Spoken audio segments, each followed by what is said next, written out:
بینەرانی عزیز، پێشتر و لە چەند بەشی جیاجیادا راپۆرتی سیاسی بە کۆنگرەی سێنزدەهەمی حیزبی کۆمونیستی ئێران کە پێک هاتبوو لە دوو بەشی سەرەکی لەوانە ئاوردانەوەیەک لە ڕەوتە سەرەکیەکانی ئەمڕۆی جیهان و بارودۆخی سیاسی ئێستا و ئاسۆی داهاتووی ئێرانمان پێشکەشکردن. هەروەک لە پێشەکی راپۆرتەکەشدا هاتبوو، راپۆرتەکە جیاواز لەو دوو بەشە سەرەکیە پاشکۆیەکشی لە خۆگرپوو لە ژێرناوی هەڵسەنگاندنی دۆخی بابەتی حیزبی کۆمونیستی ئێران کە لێرەدا سەرنجتان بۆ بیستنی بەشی یەکەمی ئەم بابەتە ڕادەکێشین. پاشکۆ هەڵسەنگاندنی جێگە و پێگەی بابەتی حیزبی کۆمونیستی ئێران. پێشەکی بوونی حیزبی کۆمونیست لە زەرورەتی خەبات لە دژی ئەو نیزامەوە سەرچاوە دەگرێت کە ژیانی لە چینی کرێکار و زۆرینەی کۆمەڵگا کردووە بە دەوسەخ. نیزامێکی کە لە ئارەقەی ڕەنج و کاری ئینسانەکان سەروەت و سامانێکی زۆر و زەوەند بۆ کەمینەیەک بەرهەم دێنێت. نیزامێکی کە خزمەتگوزاری پزیشکی و تەندروستی و پەروەردەی کردوێتە کاڵایەکی لۆکس و دوور لە دەست پێڕاگەیشتنی بێبەشانی کۆمەڵگا. نظامێکی شەرخوازی کە لە بەرامبەر کوشتنی مرۆڤەکاندا کارگەی بەرهەمهێنانی چەک و چۆڵ و ئامرازەکانی کوشتنی بە کۆمەڵ و قازانجی زۆر کەڵەکە دەکات، ژینگە وێران دەکات و داهاتووی مرۆڤایەتی لێڵ کردووە. ئەمە نیزامێکی قازانجپەرستی جیهانیە و خەباتی کۆمونیستەکانیش لە دژی پێویستیەکی ئانتەرناسیۆنالیستیە. حیزبی کۆمونیست ئامرازێکە بۆ بەیەکەوە گرێدانی خەباتی پرش و بڵاو ناڕێکخراوە و هێندێک جاریش ناوشیارانەی چینی کرێکار. ئەگەر باوەڕمان وایە کە خەباتی بێڕێکخراوە و ڕێکخراوبوون نامانگەێنێتە ئامانجە کۆتاییەکانمان، وەک جارانیش ئەو خەباتانەی کە لە چوارچێوەی نەتەوەیدا سنووردار بوون ناتوانێت سنوورە جوغرافیا دەستکردەکانی دەوڵەت نەتەوەی خۆی تێپەڕێن و ئارمانی ڕزگاری بەخشی سوسیالیستی بەکردەوە وەدی بهێنێت. ئەگەر لە سەرم پێویستیانە هاوڕابین، ئەو کات دەتوانین باس لە سەرکەوتن یان شکستی استراتیژیە جیاوازەکان بکەین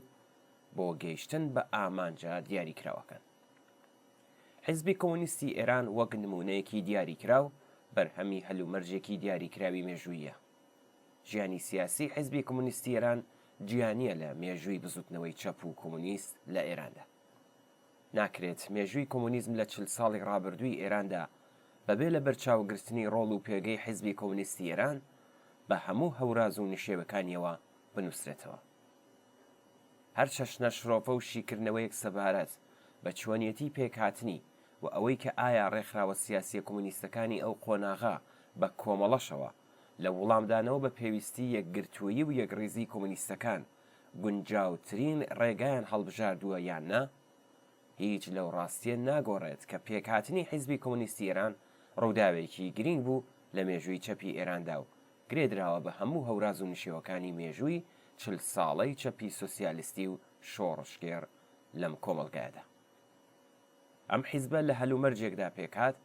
کە شۆڕشی ئێران لە ژێر زەبری دژێ شۆڕشی ئیسلامیدا خەریک بوو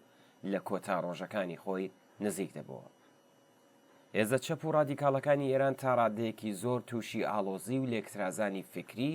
و سەر لێ شێوایی ڕێکخراوەیی بوون. دەستگیرکردن و لە سێدارەدانی بەربڵاو و ئەشکەنجەی هۆڤانە بەشێک لە ڕێکخراوە چەپەکانی بەکردەوە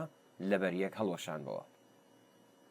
ڕژیمی دەسەڵاتدار لە هەوڵی ئەوەدا بوو کە کوردستان گۆشەگیر بکات و لە هاوپەیمانەکانی داببڕێت بە تەبلیغات و پرۆپاگەندەی مەزهەبی شۆڤینیستی فەرمانی جیهادی لە دژی کوردستان دەرکرد بوو و توانی بووی بەشێکی زۆری ناسیۆنالیستە ئاینی و غەیرە ئاینیەکان لەگەڵ خۆی هاوڕا بکات. لە بارودۆخێکی لەو چەشنەدا پێکهاتنی حیزب لەلایەن بەشێک لە هێزە ڕادیکاڵ و چەپ و کۆمونیستەکانی ئێرانەوە وەڵامێکی ممکن بوو بۆ ئەو دۆخە ئاڵۆز و ناسەخەمگیرە.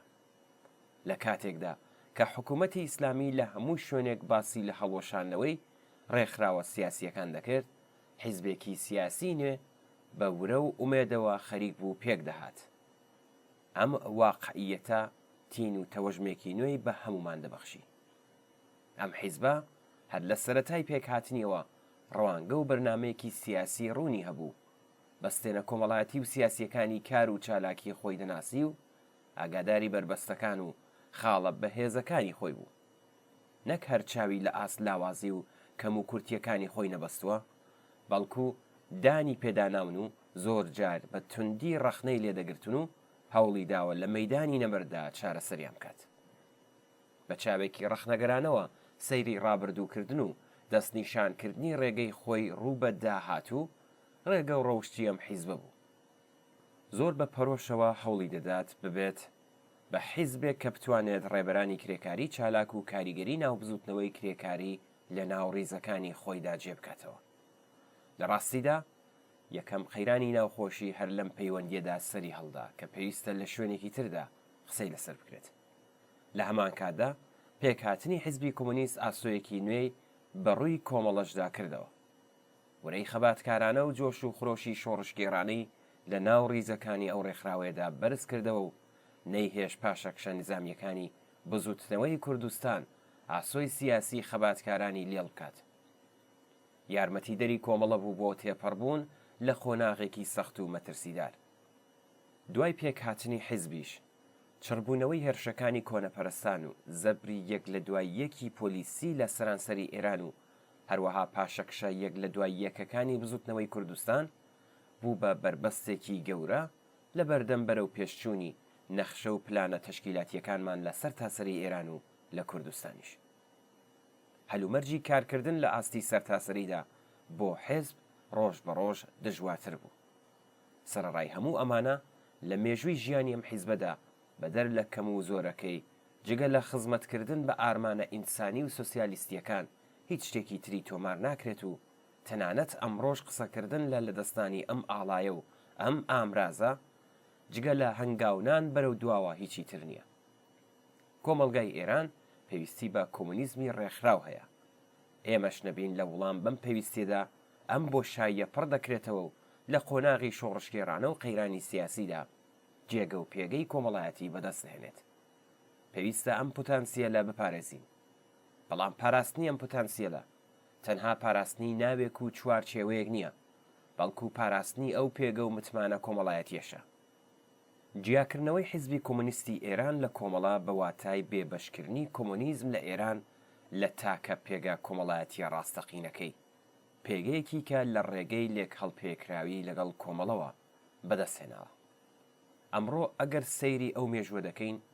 بە دڵنیاییەوە دەبوو بە چاوێکی ڕەخنەگەرانەوە لە ڕابردووی ئەم حیزبەش بڕوانین